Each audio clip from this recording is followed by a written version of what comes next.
AGT News chaîne bi leen di jox xibaar yi wér te wóor abonné leen ngir dara bañ leen a raw. AGT News. daleen ak jàmm ci chaîne bi ngeen taamul seen bopp muy AGT News Sénégalais dafa mës a ëppal ci lépp loo xam ne rek ci lay dugg ndax nag excès daf ciy fees bu baax a baax laaj nag sampu fan la kàddu yooyu la jógee ndax dafa jóge ci bopp bu jaxasoo ba tax ba mu yaakaar ne Sénégalais yi mën nañ leen xaaj ñaar ñenn ñi war a jël seen revanche ca ña ca des ñi nga xam ne seen jàng sorewul waykat yi wala sax jet-setteurs yi wala marabu yi nga xam ne ay charlatan nañu ak ñeneen ba ci sax communicateur traditionnel yi ak ñeneen ñu mu mën a doon dafa mel ni ñoo ëpp doole ak alal sénégalais yi nga xam ne ñoo yàgg a toog ci bon yi di utum xam-xam di jàng jële ci ay lijaasa yu kenn mënta wàññee ñooñu ñoo leen ëppale koppar fuuf mu mel ni revanche bi ñooñee jël nañu ko ndax tey ñooy dawal oto yi gën a tooy ci diwaanu Ndakaaru ñoo am kër yi gën a yànj kër yoo xam ne buñ la toogal doo toog ñoo amit soxna yi nga xam ne ñoo gën a taaru te jekk fii ci diwaanu Ndakaaru ñoom it ñooy tukki fu leen neex ci àdduna gi amuñu sens interdit ñooy dem ci hôtel yi nga xam ne moo gën a bakkane fii ci diwaanu Sénégal mu mel ni yemul foofu ndax ñoom nañuy woo itam ci ëttu tasukaay xibaar yi ñuy def ay émission ñu jàppe leen sax ay star ñu dëkk di wax yoo xam ne amul bopp amul genn ñu dem bay joxe seen xalaat ci sujet bu mu mën a doon donte ne sax xamuñu dara ci li ñuy wax jarul ñu di ci sonn ndax nag seeni wax dañ koy déglu bu baax a baax donte ne amul benn njariñ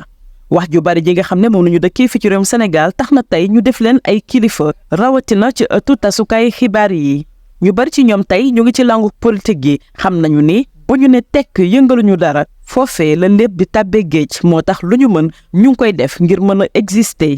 tey dafa mel ni réewum Sénégal ñooñee la jël def leen ay royukaay maanaam ay référence bàyyi boroom xam-xam yi ñu nekk ci seen broxo bàyyi ñi nga xam ne ñoo war a tabax Sénégal ndax seen gis-gis bu leer ndax seeni xalaat ñu tege leen nële jël caaxaankat yi di leen wane mel ni kuy wane lu baax. bi ci mujj mooy scandale bu Ndella Madior Diouf ñu tuddi ko Tédé moom kat dana woon day wallu tutank yi nga xam ne seeni waajur mënuñu leen toppatoo moom dina leen toppatoo bi wax mu mel ni béréb ba daanaka deewukaayu liir la ngeen bal ma ci kàddu gi enquête bi ba fii leeralagul dara mu mel ni paix sociale nañu bëgg a sauvegarder moom Ndella Madior yàgg wane taxawaayam ci lépp loo xam ne jëm na ci wàllum wérgu yaram am bile taxawaay que ñu bari ci sénégalais yi jàppoon nañu ne soxna Sile àndul ak xelam ndax léeg-léeg anam bi nga xam ne noonu nañ koy gisee ci ay vidéo béréb ba mu tijji woon doon fa tee ay tout tànk daanaka nguur ak Sénégal dina benn yoon yëgu ko woon ndax xam na bu baax a baax ne Ndella Madior mile mu ngi yor jamono jile ay tout tànk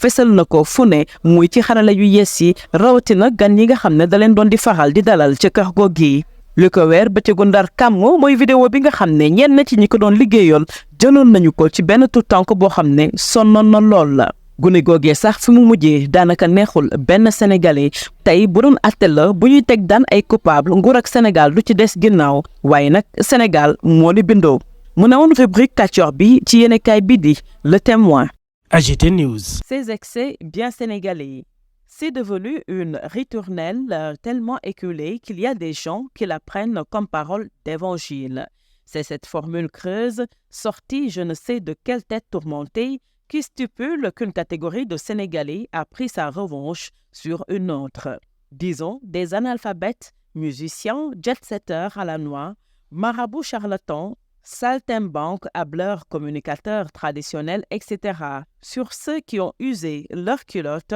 sur les bancs de l'école française sans montrer aux consignes de richesse. La belle revanche de ces messieurs et dames, c'est quand ils conduisent de belles bagnoles, construisent de luxueuses maisons, épousent de gracieuses dames, voyagent aux quatre coins du monde, fréquentant de luxueux hôtels et accessoirement occupent en permanence les médias où ils sont élevés au rang de stars, exprimant des âneries, s'autorisant d'émettre leur opinion sur n'importe quel sujet, même sur ceux dont ils n'ont aucune notion. Mais tant pis, leur voix compte et ils sont écoutés. Et à force de parler, ils en sont arrivés à faire autorité. Les plus téméraires parmi eux ont réussi à faire leur trou dans la faune de la politique. Ils savent que pour ne pas mourir bêtes et pauvres, il faut investir ce terrain. C'est la voie royale pour vivre des jours heureux et sans soucis financiers. Ainsi se résume leur revanche. Et c'est justement ce qui est devenu un référentiel dans ce charmant pays.